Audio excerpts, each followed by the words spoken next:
कैसे? Hello.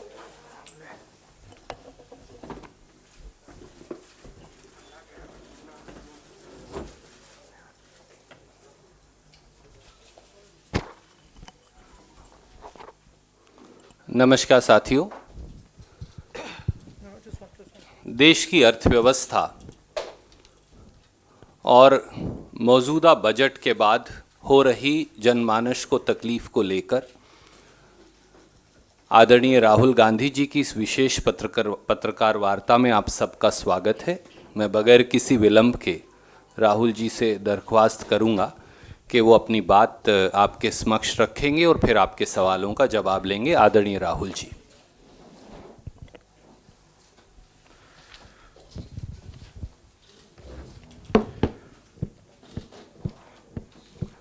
Namaskar, good afternoon. How are you? Everyone safe? Broadly? Huh? No, I mean from COVID. I'm not, please, I don't mean from losing your jobs, I mean from COVID. No. So I want to, मैं आज जो किसानों की समस्या है जो दिल्ली के चारों ओर हो रहा है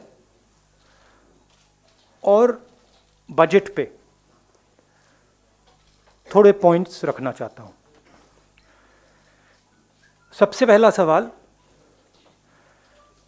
सरकार किलाबंदी क्यों कर रही है? क्या ये किसानों से डरते हैं? क्या किसान दुश्मन है? मैंने कहा है कि किसान हिंदुस्तान की स्ट्रेंथ है, शक्ति है, और इसको दबाना, मारना, धमकाना सरकार का काम नहीं है। सरकार का काम किसान से बात करने का है और इस समस्या को रिजॉल्व करने का है। Today Delhi is surrounded by our farmers. They are the people who give us sustenance. They are the people who work for us. Why is Delhi being converted into a fortress? Why are we threatening our farmers, beating our farmers, killing our farmers? Why is the government not talking to the farmers? And why is the government not resolving this problem? This problem is not good for our country. It is not good for the peace and harmony in our country. It's not good for the future of our Kisans. They need clarity. The Prime Minister saying that the offer is still on the table to postpone these laws for 2 years. What does that mean? Either you believe that you need to get rid of the laws or you don't. So, I feel that this issue needs to be resolved as soon as possible and the government needs to listen because Kisans are not going away. मैं किसानों को बहुत अच्छी तरह जानता हूँ, ये नहीं जाएंगे, पीछे नहीं हटेंगे। अंत में सरकार को ही हटना पड़ेगा। फायदा है सबका कि आज हट जाए। तो ये किसानों पे मेरी एक्सपेक्टेशन थी बजट के बारे में कि सरकार हिंदुस्तान के 99% लोगों को सपोर्ट देगी। ये बजट 1% आबादी का बजट है। जो हमारे स्मॉल एंड मीडियम इंडस्ट्री के लोग हैं, जो हमारे वर्कर्स हैं, किसान हैं, जो हमारी फोर्सेस हैं, उन सब से आपने पैसा छीन कर लेकर उन्हीं 5, 10, 15 लोगों के पॉकेट में डाल दिया है। आप प्राइवेटाइजेशन की बात कर रहे हैं, वो भी फायदा उनको मिलेगा। और हिंदुस्तान को किस चीज की जरूरत थी? हिंदुस्तान को अपनी जनता के हाथ में पैसे डालने की जरूरत है। क्यों? क्योंकि अगर हम अपनी अर्थव्यवस्था को चालू करना चाहते हैं तो वो कंजम्पशन से ही होगी, वो सप्लाई साइड से नहीं हो सकती है। तो अगर सरकार ने न्याय योजना जैसा काम किया होता, अगर स्मॉल मीडियम इंडस्ट्रीज को पैसा दिया होता, उनको प्रोटेक्ट किया होता, इकोनॉमी चालू हो सकती थी। सप्लाई साइड में पैसा देने से इकोनॉमी चालू नहीं होगी। ये इसको ट्राई करते जा रहे हैं, 1% को पैसा देते जा रहे हैं, सोचते हैं कि हिंदुस्तान की इकोनॉमी स्टार्ट होगी, नहीं होगी। ये रियलिटी है। और सबसे जरूरी बात, मेरे लिए सबसे जरूरी बात, चाइना हिंदुस्तान के अंदर आता है, हजारों किलोमीटर हमारी जमीन ले जाता है, और आप चाइना को बजट में क्या मैसेज देते हो कि हमारा डिफेंस एक्सपेंडिचर हम नहीं बढ़ाएंगे। 3-4 हजार करोड़ रुपए आपने बढ़ाया, चाइना को आपने क्या मैसेज दिया कि आप अंदर आ सकते हो, आपको जो करना है करो, हम अपनी सेना को नहीं सपोर्ट करेंगे। जो हमारे जवान लद्दाख में हैं, जो हमारे एयरफोर्स के पायलट्स हैं, उनको आज क्या लग रहा होगा कि हमारे सामने इतनी बड़ी कठिनाई है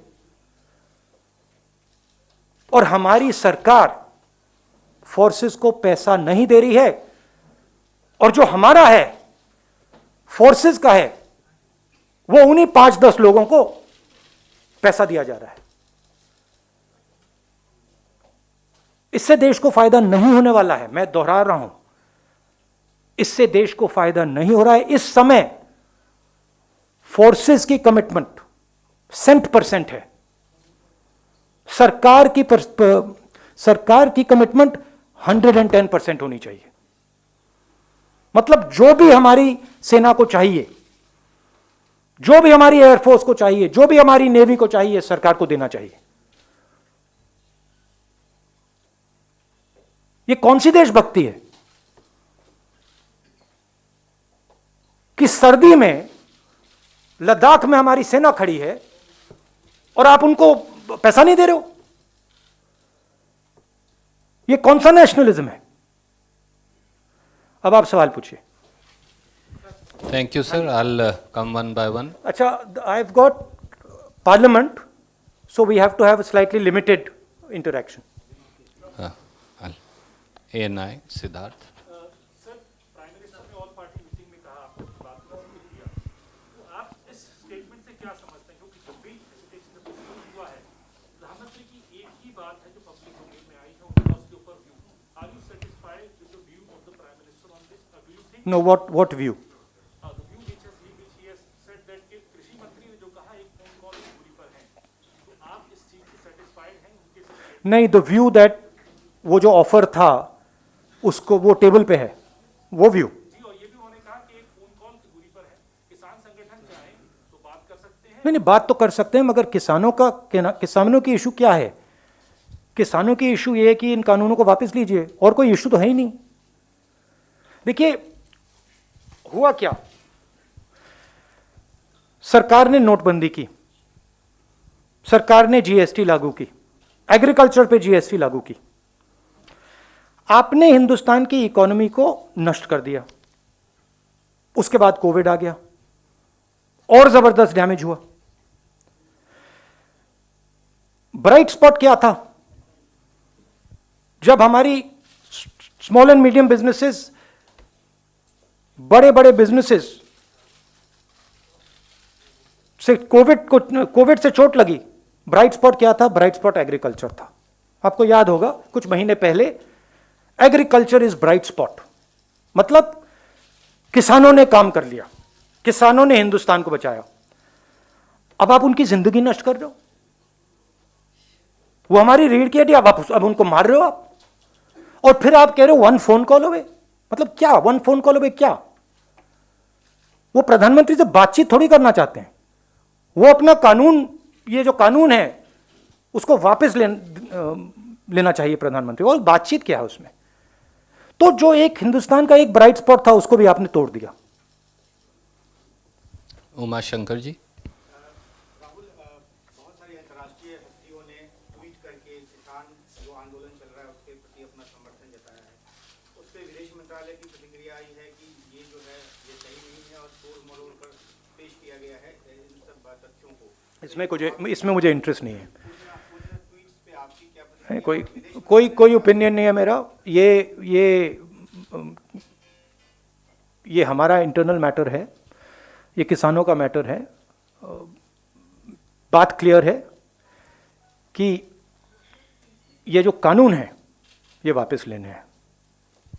thank you. PTI Sanjeev Singh. Now, the manner in which the basic rights of farmers, including their human rights, if they're not being provided with water and toilets are not being allowed to be used, and the way they've been barricaded all around. So, don't you think India's image at the international level has taken a beating because of the government's attitude? Oh, absolutely. Hindustan जाना जाता था गांधीवाद के लिए. Absolutely. The reputation of India has taken a massive hit. Not only on how we are treating our farmers, on how we treat our own people, how we treat journalists. It's taken a massive hit. Our biggest strength, you can call it soft power, has been shattered by the BJP and the RSS. Their mindset. Ashish from ABP. So why don't you ask, because Pallavi asked last time, so you ask. Okay. किसानों को जिस तरह से terrorist बोला जा रहा है, famous film actress Kangana Ranaut, she again tweeted and said कि ये टेररिस्ट हैं. हम दोनों का ही सवाल है सर, इस पे आप क्या कहें? And also the narrative which is being built up. नहीं, I said- Fighting for the farmers, you are being anti-national, and they are also being attacked. The farmers associations are also being attacked. तो आपका कहना है कि जो इस देश में खेती करता है वो आतंकवादी है, मतलब देश के 60% लोग आतंकवादी हैं, मतलब सिर्फ आरएसएस के लोग आतंकवादी नहीं है, बाकी सब आतंकवादी हैं। ये किसान हैं, अपना हक मांग रहे हैं। सिंपल सी बात है, आप उनका हक छीन के अपने 5-7 मित्रों को देना चाहते हो। जैसे आप हिंदुस्तान की सब इंडस्ट्रीज को मोनोपोली बना रहे हो, वही आप करना चाहते हो। किसान आपसे लड़ रहा है, आप उसको आतंकवादी कह रहे हो। Anand from India Today. Some 120 farmers have been booked so far by the Delhi police under serious charges like sedition and UAPA. Farmer unions claim that some more are still missing. Yeah. They don't know where they are, their whereabouts are not known. What is your opinion of what happened on the 26th of January at the Red Fort when a flag was hoisted? Those who hoisted have still not been apprehended by the police. In my last press conference, I said I want to understand who is the person responsible for letting those people into the Red Fort. The Home Minister needs to explain to us what he was doing and why these people entered the Red Fort. That's the explanation that I want to hear. Thank you, sir. Can we go to Mausami from March? Okay, why don't you ask first? Statement है उसमें भी कहा गया है कि गणतंत्र कुछ vested interest है जो इसके पीछे हैं और गणतंत्र दिवस पर जो भी लाल किले पर हुआ। देखिए, ये डिस्ट्रैक्शन करने की बीजेपी का तरीका है। फैक्ट ऑफ द मैटर है, अगर लाल किले में किसी ने गलत काम किया तो वो होम मिनिस्ट्री की जिम्मेदारी है। होम मिनिस्ट्री का काम है कि उन लोगों को रोकें और उन पे एक्शन लें। होम मिनिस्ट्री को समझाना चाहिए कि वो अंदर घुसे कैसे। Basically if you look at the broader picture, essentially what has happened is that the government is now unable to control the situation. The governance of this country, they are basically unable to handle it. And their incompetence is now coming to the fore. They have messed up the economy, they have messed up the harmony, they have messed up the defense, and they want to keep distracting India with non-events. I am saying that the country is in a dangerous position. I am seeing that The world is in flux. I'm seeing that we have a aggressive China on the border. They have a clear vision of what they want to achieve. We do not have one. We are completely unclear about what we want to achieve. And it is dangerous for the country. When you have a situation on the border like this, you are destroying your economic structure, you're weakening your economic strength, it is dangerous for the country. Like I said in February, COVID is dangerous for the country. I was ridiculed. I am saying it again. The conditions that we are going through are dangerous for the country. The country requires the Prime Minister to take strict, quick action. It requires that the Prime Minister puts money immediately into the hands of our people and starts the economy. It requires that he protects the small and medium businesses who give us jobs. None of that is happening. And it requires, a clear message to China that you cannot do this with us.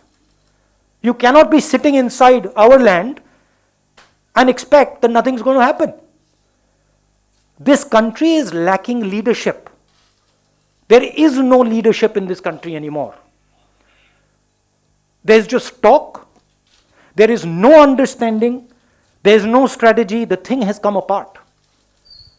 Now, of course, what is there is a media that is controlled. And so, reality of what is going on is not coming out. But believe me, that Maya is going to break.